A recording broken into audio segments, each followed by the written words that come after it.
La semaine du numérique a débuté ce mardi à Bamako sous le thème l'éthique comme facteur de résilience face à la crise multiforme dans le Sahel, opportunités et défis. Cette deuxième édition vise à renforcer le secteur et promouvoir la communication numérique au Mali. La parole donnée est sacrée et doit toujours être respectée. Aruna Kiadamele et Abdul Salam Ouedraogo ont interrogé des citoyens sur son usage actuel, son importance sociétale et les perspectives religieuses. Plus de détails en fin d'édition. Voilà pour le sommaire, mesdames et messieurs. Bonsoir et bienvenue dans cette édition. Tout d'abord, cette nouvelle, le président de la transition est arrivé ce matin à Ouagadougou pour une visite d'amitié et de travail. Au menu de ce déplacement, la coopération bilatérale ainsi que la situation politique et sécuritaire dans les deux pays et dans la sous-région. Lors d'une conférence de presse, les deux chefs d'État ont fait savoir que Bamako et Ouagadougou entendent mutualiser davantage leurs efforts pour répondre aux aspirations de leurs peuples respectifs. Colonel Assimi Goïta affiche son optimisme et assure que la dynamique enclenchée se poursuivra. En marge de sa visite, le chef de l'État a rencontré la communauté malienne établie au Faso. Les échanges ont porté essentiellement sur la situation du pays et les préoccupations de nos compatriotes. Et dans l'après-midi, le chef de l'État a regagné Bamako. C'est parti depuis ce mardi pour la semaine du numérique.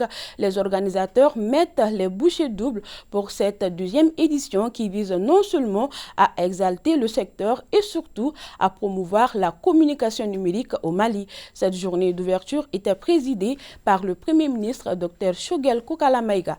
Les temps forts avec Mariam Sissoko. En un clic, le portail de la Semaine du numérique s'ouvre au Mali pour la deuxième fois. La Semaine du numérique s'érige comme une plateforme de rencontres, d'échanges et de collaboration essentielle pour le développement du numérique au Mali. Elle permet de promouvoir l'innovation, renforcer la sécurité, moderniser l'administration et valoriser le développement économique. L'objet de cette rencontre, la Semaine du numérique, comme je le disais tantôt, c'est un espace vraiment de rencontre entre tous les acteurs du numérique qui doivent se retrouver pour discuter des problématiques du secteur liées au contexte à l'heure actuelle. Et également une opportunité de réseautage, de collaboration et de coopération entre les acteurs. Et également d'exposition des savoir-faire en termes de numérique. Donc démontrer nos talents, dénicher, identifier également nos talents pour qu'on puisse les mettre en valeur et tirer les meilleurs profits de ces talents-là. Le thème retenu cette année est TIC comme facteur de résilience face à la crise multiforme dans le Sahel, opportunités et défis. Et la particularité pour l'édition 2024 est la dimension AES. Donc les deux pays de l'AES sont avec nous. Malheureusement, il y a la Guinée qui n'a pas pu faire le déplacement qui était également prévu. Donc il y a cette dimension AES qui est une nouveauté. Mais également, on a voulu mettre en exergue la promotion de la jeune fille face au métier du numérique. Donc ça également, c'est pas une innovation, mais un plus cette année par rapport à l'édition dernière. Mais cette édition, il y a même un prix spécial pour la meilleure initiative féminine. Donc au-delà de ça aussi, il y a la participation des startups de l'AES au concours. L'année dernière, ce n'était pas ouvert à tout le monde, c'était juste sur le plan local. Cette rencontre du numérique a été l'occasion de mieux sceller le partenariat entre les membres de l'Alliance des pays du Sahel. Partenariat qui se traduit également par la riche symphonie proposée par l'ensemble instrumental du Mali.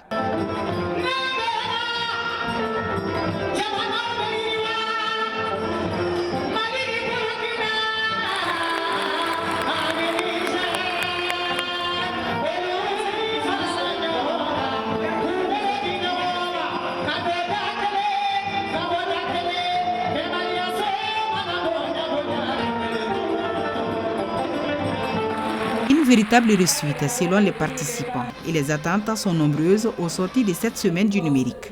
Je pense que c'est une très bonne initiative, surtout le fait qu'on ait associé les pays de l'AES.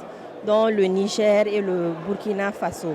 Et ça va permettre à la jeunesse de venir exposer leurs produits et leurs services et aux Maliens de découvrir également tout ce qui se passe au Mali et à l'international tel qu'au Burkina et au Niger. Tout le monde sait que l'union fait la force.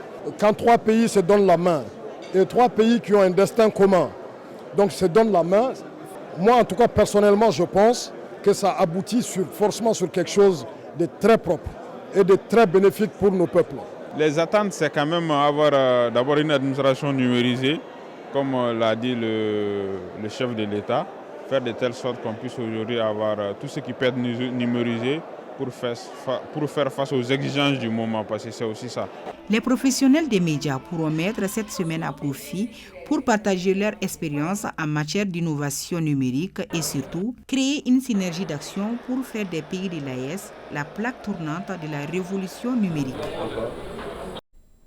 Portée par le ministère de la Communication, de l'économie numérique et de la modernisation de l'administration, cette rencontre réunit des acteurs maliens et internationaux de l'écosystème numérique. Les participants expriment leur joie et leur satisfaction quant à cette initiative des autorités au micro de Awa Kamara.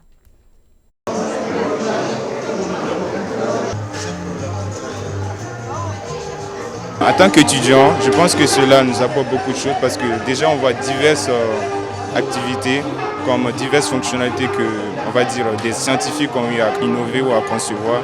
Donc ce qui pourrait être un plus pour nous, parce que nous sommes étudiants, nous sommes apprenants. Donc nous apprenons auprès de ces scientifiques-là qui pourront peut-être nous aider aussi à créer des projets qui pourront nous aider aussi à pouvoir concevoir quelque chose qui pourra aider l'avancement du pays. En tant qu'entreprise du numérique au sein de l'AES, en tant que citoyen de l'AES, nous estimons que c'est une belle initiative parce que pour nous, le numérique qui a vraiment un champ d'action transversal est un excellent levier qui permet d'accroître en fait la productivité de tous les secteurs d'activité économiques, sociaux du pays, va entraîner un effet en fait, on va dire, d'optimisation de toutes les actions. Le numérique évolue, le monde évolue, on doit évoluer avec le numérique. Donc c'est bien en tant que jeune, il faut qu'on se retrouve dedans. Faire comprendre même ce qui veut dire numérique. La communication, c'est très important. En tant que jeune du Mali, quand on ne maîtrise pas, c'est compliqué. L'économie numérique, quand même vraiment, moi je sais que c'est indispensable dans notre vie, c'est le quotidien. Donc il va falloir que vraiment on se donne beaucoup sur l'économie numérique, afin de pouvoir puiser des informations là-dessus. C'est une opportunité pour en fait, réunir tout ce qui évolue dans le monde digital et aussi dans le monde numérique. Aujourd'hui, les gens sont beaucoup plus tentés vers en fait, les smartphones, vers les médias et en termes de digitalisation. Donc nous pensons que c'est quand même une bonne chose parce que ça facilite les choses. Ce que nous voyons, ça prouve déjà que nous sommes obligés d'aller vers ça.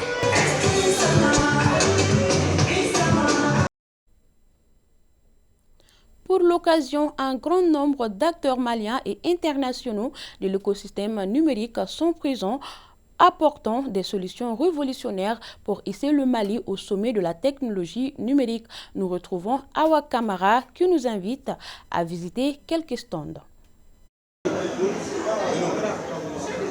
Des appareils de réalité visuelle par-ci, des robots par-là, sans oublier les caméras de dernière génération.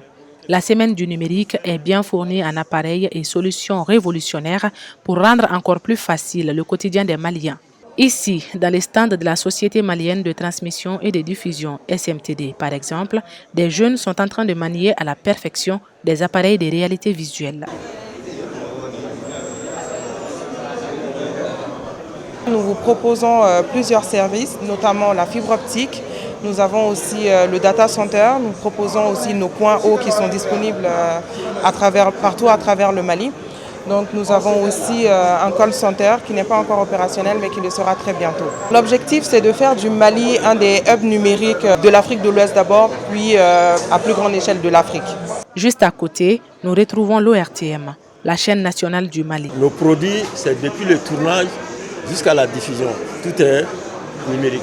qu'aujourd'hui, l'ORTEM a épousé véritablement le rythme des technologies de l'information et de la communication, surtout en matière de la communication digitale. Ici, nos différentes plateformes sont tous présentes ici. Aujourd'hui, nous sommes à près d'1 million d'abonnés. Quant à YouTube aujourd'hui, c'est aussi au-delà d'1 million, on a déjà dépassé 1 million d'abonnés sur notre chaîne YouTube. Donc c'est pour dire qu'aujourd'hui, notre plateforme aujourd'hui a pu s'imposer et nous sommes réellement présents aujourd'hui en matière de communication digitale. Du côté de l'agence malienne de presse et de publication AMAP, les papiers se retrouvent désormais sur plusieurs plateformes digitales et même les réseaux sociaux. L'AMAP, le principal produit, c'est l'essor, le quotidien national, que tout le monde connaît, sous forme de papier. Mais aujourd'hui, c'est sous forme numérique, que vous pouvez lire sur vos téléphones, sur vos ordinateurs, même sur vos téléviseurs. Nous avons numérisé toutes les archives.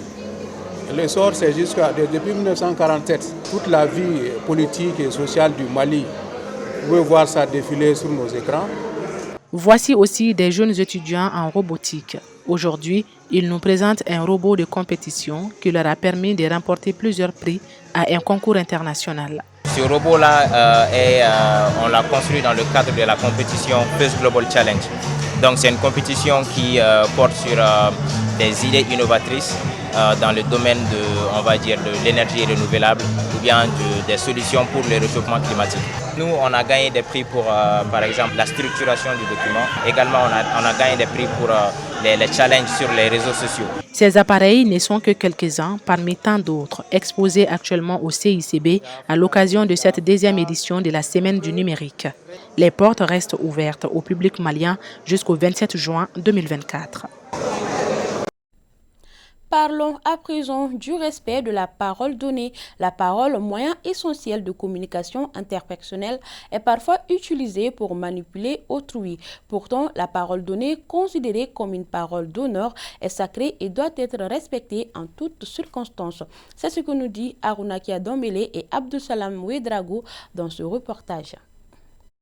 Dans une relation, la parole est essentielle pour maintenir une communication saine et respectueuse. Elle renforce la confiance interpersonnelle, le respect et la compréhension mutuelle. La parole donnée est, quant à elle, une parole sacrée. Parole d'honneur qui est vertu.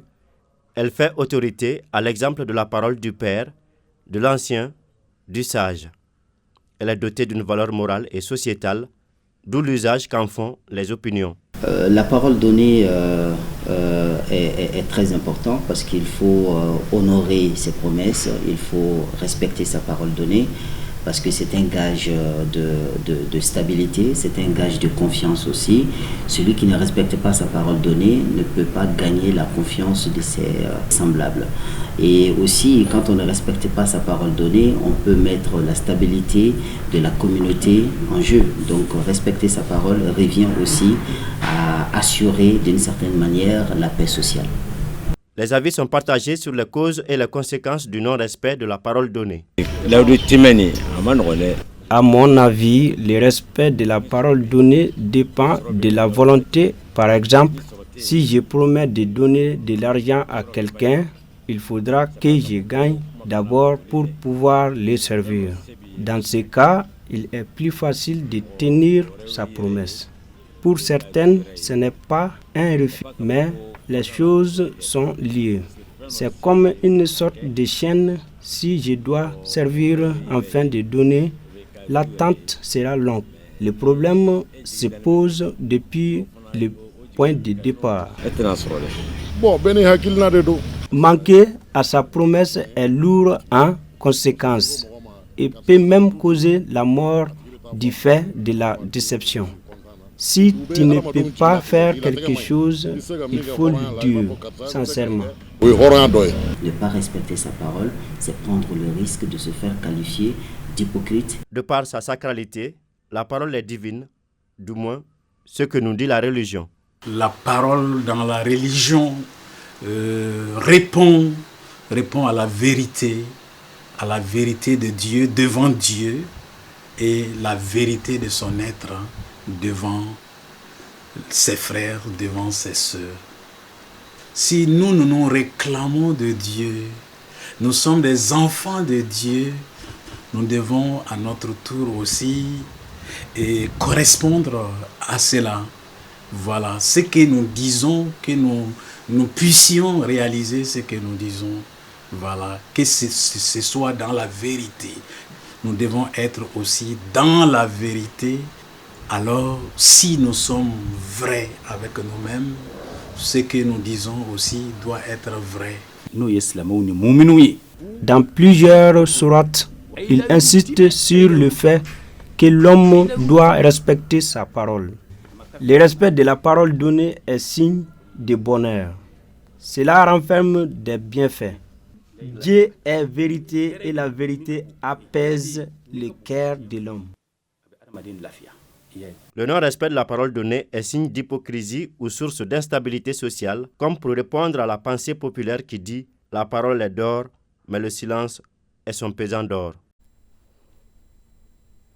Point final à cette édition. Merci à vous de l'avoir suivi. Retrouvez dans un instant Mariam Kassamara dans l'édition Kibarou. Quant à moi, je vous retrouve demain à la même heure et avec le même plaisir. Bonsoir.